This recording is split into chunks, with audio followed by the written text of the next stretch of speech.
অনেক দিন আগের কথা। আরব দেশে এক লোক বাস করত। সেই লোকটি ছিল একজন ধবল রোগী।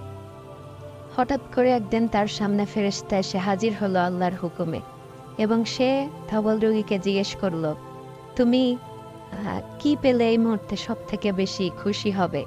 তখন লোকটি বলল যে আমি একজন ধবল রোগী, এজন্য আমার সঙ্গে কেউ মিশতে চায় না। তো আমার এই রোগটি যদি ভালো হয়ে যেত আমি সব থেকে বেশি খুশি হতাম। তখন আল্লাহর হুকুমে ফেরেশতা ওই লোকটির গায়ে হাত বুলিয়ে দিবে এবং লোকটির রোগ সঙ্গে সঙ্গে মুক্ত হয়ে যাবে, এবং লোকটি অনেক খুশি হয়ে তাকে ধন্যবাদ জানাবে। পরবর্তীতে ফেরেশতা আবারও তাকে জিজ্ঞেস করবে যে এখন তুমি কি পেলে সব থেকে বেশি খুশি হবে? তখন লোকটি বলল, আমার একটি উট থাকলে খুব ভালো হতো, আমি উট পালন করে অনেক লাভবান হতে পারতাম। তখন ফেরেশতা আল্লাহর হুকুমে লোকটিকে একটা গর্ভবতী উট দিবে এবং বলবে যে তুমি এই উটটি লালন পালন করো, তোমার এতে মঙ্গল হবে।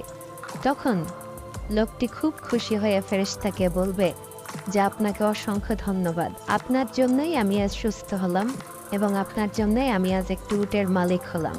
তখন ফেরেশতা বলল, আপনি অবশ্যই সকলের মঙ্গলের জন্য কাজ করবেন এবং আপনি অবশ্যই সকলের সাহায্য করবেন। তখন লোকটি তার সঙ্গে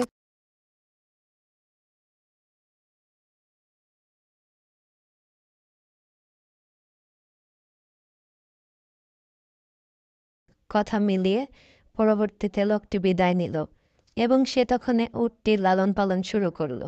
ওই একটি উট থেকে সে অসংখ্য উট তার খামারে হলো এবং সে অনেক ধনী একজন ব্যক্তি হয়ে গেল।